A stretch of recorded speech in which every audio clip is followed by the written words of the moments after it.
تعالیٰ فرماتا ہے کہ تمہیں خواہشات کی لذتوں نے دیوانہ بنایا ہوا ہے، تمہیں دنیا کی لذتوں نے دیوانہ بنایا ہوا ہے، اور ان دنیا کی لذتوں میں سب سے پہلے عورت ہے، اور اس میں کوئی شک نہیں ہے کہ اس دنیا کی سب سے خوبصورت چیز عورت ہے۔ اور ایک آپ کو اپنا تجزیہ بتاؤں کہ دنیا پھری اور پھر کبھی جنگل، کبھی عرش، کبھی فرش، میں جو شعر پڑھا کرتا ہوں، کبھی عرش پر، کبھی فرش پر، کبھی ان کے در، کبھی در بدر، کبھی عاشقی تیرا شکریہ میں کہاں کہاں سے گزر گیا۔ دنیا میں انسان کے علاوہ جتنے نر ہیں وہ بہت خوبصورت اور مادی انتہائی تھکی ہوئی، چوڑی۔ مور دیکھا ہے؟ مور نر دیکھا ہے؟ کیا اس کے پر، کیا اس کی شان، کیا اس کا حسن، اور مور نہیں ویکھی مری ہوئی چوئی دی طرح۔ گھوڑے کو دیکھو، میرے والد صاحب گھوڑے رکھا کرتے تھے، تو ہم چھوٹے چھوٹے ہوتے تھے تو جو نر گھوڑے ہوتے تھے ایسے ان کا سر اٹھتا، اور گھوڑیاں ہی کرتی ہوتی تو ساری، حتیٰ کہ چوہا بھی سونا ہوتا چوئی نہ دی۔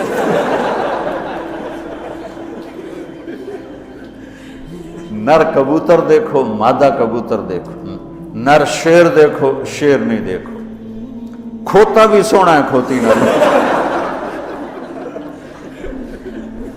یہ میرا ایک تجزیہ ہے کہ انسان کے سوا جتنی مخلوق جاندار، اس میں نر خوبصورت ہے، مادہ اس کے مقابلے میں بالکل ماٹھی، اور انسانوں میں اس کے برعکس ہے، اس میں مادہ خوبصورت ہے، نر اس کے مقابلے میں نوکر ہی لگتا ہے بیچارہ۔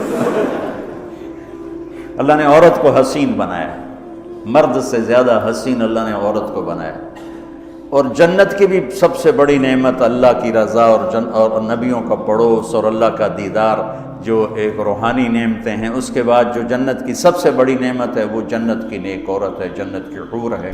اس سے بابا آدم علیہ السلام جو جنت میں اداس پھرتے تھے، جب ماں جی آئے تو ٹھر پائے آدم علیہ السلام، خوش ہو گئے، واہ واہ جوڑی بن گئے، جوٹی دار آ گیا۔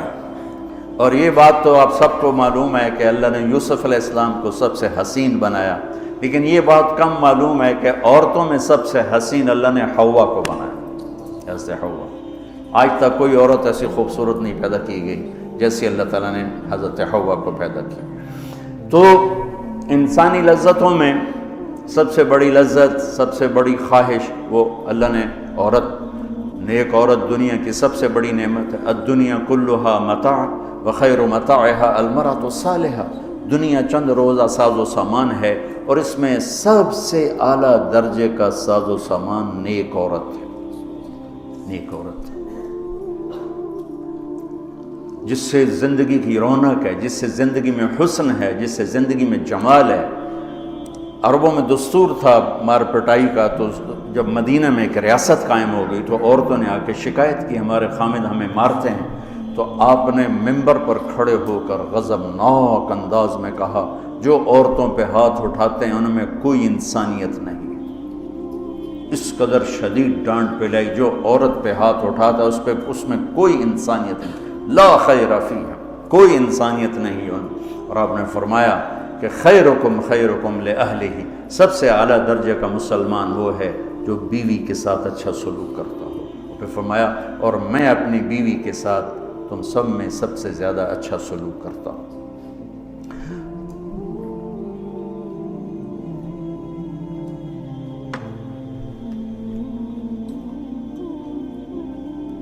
آپ نے 9 گھر آباد کیے جب آپ دنیا سے گئے، 9 بیویاں تھیں، اور کسی گھر میں روٹی نہیں کھانے کو، دودھ نہیں پینے کو، دوا نہیں لینے کو، اور بیویاں قربان ہو رہی ہیں، صدقے واری جا رہی ہیں۔ کس بات پر؟ آپ کے اخلاق، آپ کا حسن سلوک، آپ کا اظہار محبت،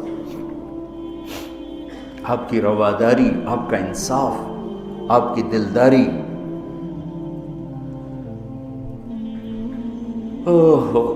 تو اللہ تعالیٰ کہہ رہا ہے تمہیں بڑی اچھی لگتی ہیں عورتیں پھر آگے نمبر 2 اولاد، پھر سونے چاندی کے ڈھیر، پھر بڑے خوبصورت گھوڑے، پھر جانور، پھر کھیتیاں۔ پھر اللہ کہتا ہے یہ تو دنیا کا تھوڑا سا ساز و سامان ہے، اللہ کے پاس بہت خوبصورت ٹھکانہ ہے۔ پہلے دنیا کا بتایا، ابھی ہم بیٹھے تھے، تمہارے استاد کہنے کہ ذہب سونے کو کہتے ہیں، اور ذہب ہے چلے جانا، یعنی یہ وہ چیز ہے جو چلی جاتی ہے، اور فضہ بھی ہے، انفضہ سے ہے بھاگ جانا، بھگدڑ مچ جانا۔ تو سونے چاندی کے اندر ہی بھاگ جانے کا مطلب پڑا ہوا ہے، تو کون کس کے ساتھ یہ وفا کرے گا؟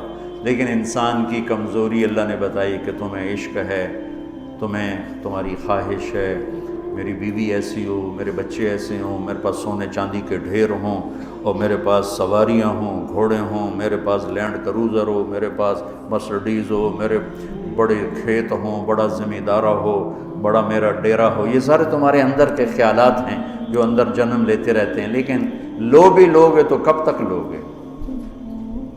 شیر شاہ سوری نے جب دلی کو فتح کیا، بہت اچھا بادشاہ تھا، بہت اچھا بادشاہ، تو وہ کہنے لگا ہائے افسوس، میرے سر پہ حکومت کا سورج اس وقت چمکا ہے جب میری اپنی زندگی کا سورج غروب ہونے والا ہے۔ 60 سال کی عمر میں اس نے فتح کیا دہلی کو، اور 66 سال کی عمر میں فوت ہو گیا۔ تو یہ ساری چیزیں کسی کو مل جائیں، پیدائشی طور پر مل جائیں، وقت کتنا ہے؟ 60 70۔ زیادہ بوڑھا ہو جائے تو اولاد ہی تنگ پہ جائیں۔ مولانا صاحب دعا کرو ابا جی نو خیر ہو جاوے، یعنی ہن ٹر جاوے، ماں جی تے رحمت ہو جاوے۔ لیکن اب اولاد سے خود سنا ہے کہ دعا کرو ماں جی سوکھے ہو جاؤ، مطلب ہن مر کے مگرو لے جاوے۔ اولاد موت کی دعائیں مانگتی، تو اب اللہ اس کے تقابل میں لاتا ہے، قل اُنَبِّئُكُم بِخَيْرٍ مِّن ذَلِكُمْ۔ انبئ کا مطلب ہوتا ہے بار بار بتانا۔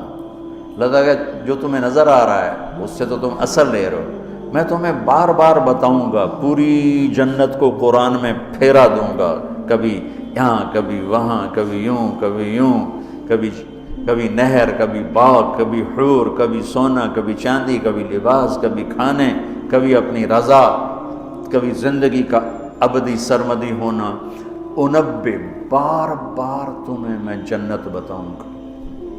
اللہ کے فضل سے بر صغیر میں جنت سب سے پہلے اللہ نے میری زبان سے کہلوائی، ورنہ کسی بڑے سے بڑے علامہ خطیب نے جنت کو نہیں کھولا تھا۔ سب سے پہلے جنت اللہ نے میرے ذریعے سے چلوائی، اور وہ بھی ایک عجب میرے رب کا نظام تھا۔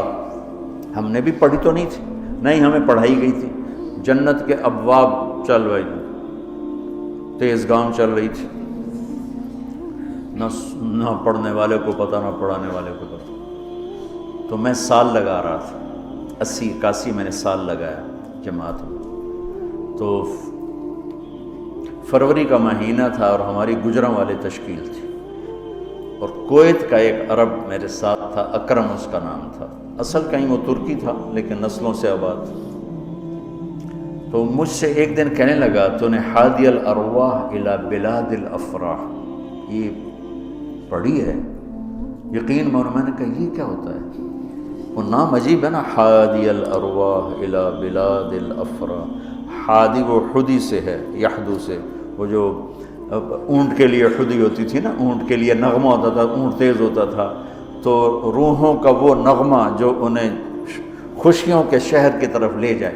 مجھے پہلے سمجھ میں نہیں، میں نے کہا کیا کہہ رہے ہو، یہ کیا ہے؟ کہنے لگا کتاب ہے۔ میں نے کہا اچھا کتاب کس کی؟ کہا ابن القیم کی۔ میں نے کہا میں نے تو آج نام سنا ہے۔ کہا میں واپس تمہیں چلتے ہیں نا رائمنڈ، تو میرے وہاں پڑی ہے امانت میں تمہیں دوں گا۔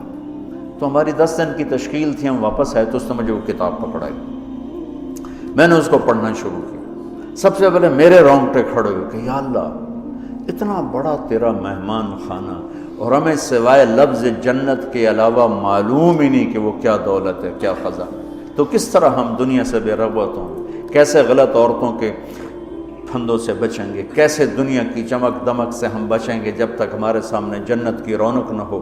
جنت، ایک نوجوان کہنے لگا اللہ حوروں کا لالچ کیوں دیتا ہے؟ میں نے کہا زنا کو روکنے کے لیے، کہ لوگ شادی کر کے بھی زنا نہیں چھوڑتے۔ تو اللہ تعالیٰ نے کہا پاک دامن ہو جا، میں نے تیرے لیے جنت کی خوبصورت لڑکیاں تیار کر کے رکھی ہیں، وَزَوَّجْنَاهُمْ بِحُورٍ عِينٍ، اور ہم خود تمہارا نکاح کریں گے جنت کے حوروں کے ساتھ۔ اللہ نکاح پڑھے گا، سبحان اللہ۔ تو میں سال میں تو چل ہی رہا تھا، اور میرے اس وقت ہوئے تھے ستمبر، اکتوبر، نومبر، دسمبر، جنوری، 5 مہینے گزرے تھے، اور باقی 7 مہینے پڑے تھے۔ سب سے پہلے سال میں نے لگایا تبلیغ میں، پہلے 7 چلے ہوتے تھے، میں نے جنت کو شروع پڑھتا اور بولتا، جماعتوں میں تو پھر رہے تھے، ادھر پڑھنا ادھر بولنا، ادھر پڑھنا ادھر وہ، سارا ایک دم میری ہوا جو شہرت کی، ایسے ہوا کی طرح میرا نام پھیل گیا کہ کبھی کسی نے جنت سنی نہیں تھی۔ وہ کہا ہم نے تو 50-70 سال عمر ہے، کوئی کہ 80 سال عمر ہے، کوئی کہ میری 50 سال عمر ہے، میری 60 سال عمر ہے، میں نے زندگی میں کبھی جنت کو نہیں سنا، میں نے پہلی دفعہ آپ سے جنت کو سنا۔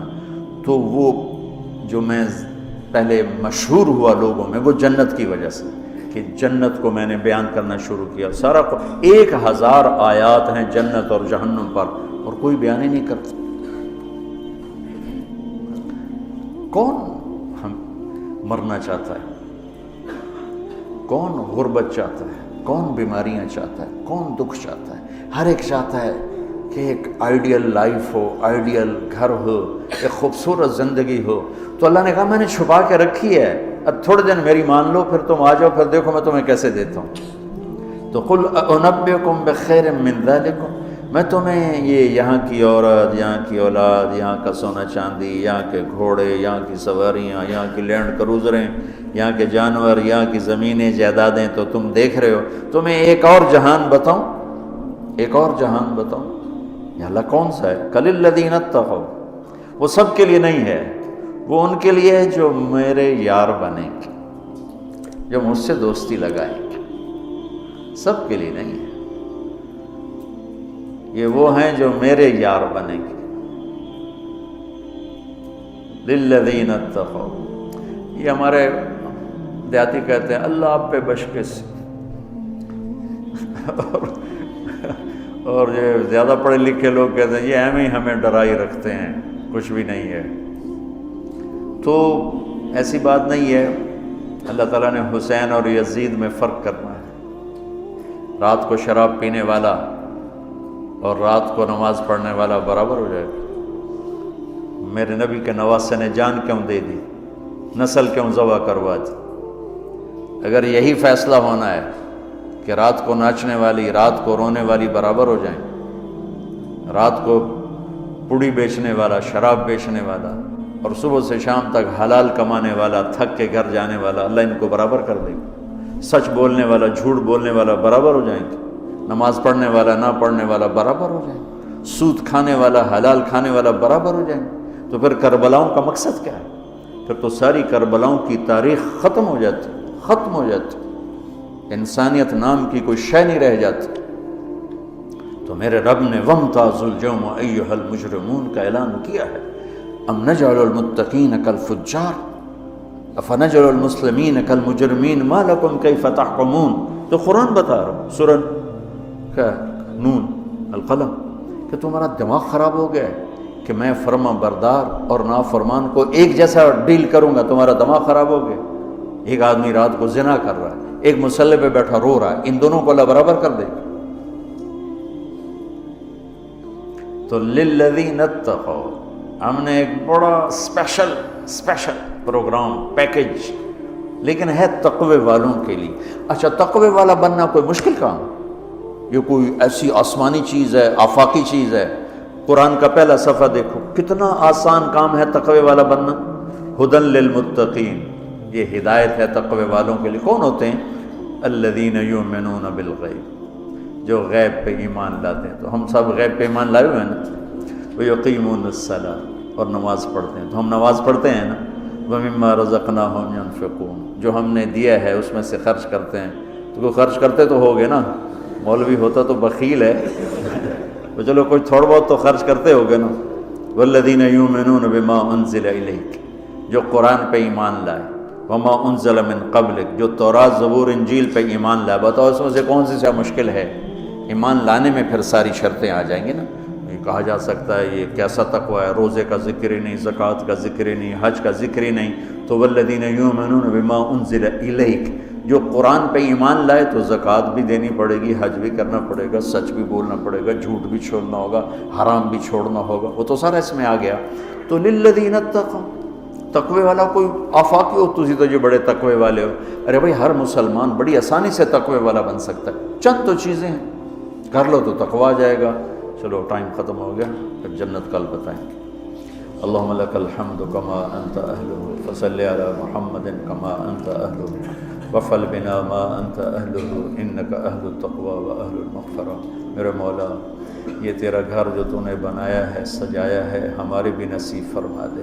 اور یا اللہ تو نے جو اس دنیا میں شیطان کے پھندے بتائے ہیں، ہمیں ان پھندوں سے نجات عطا فرما۔ ہم بڑے کمزور ایمان والے ہیں میرے آقا، ہماری اتنی طاقت نہیں کہ شیطان سے لڑ سکیں، ٹکر لے سکیں۔ تو اپنے حبیب کے صدقے ہمیں شیطانی پھندوں سے بچا اور ہمیں اپنا بنا، تقوی والا بنا، زہد والا بنا، انابت والا بنا۔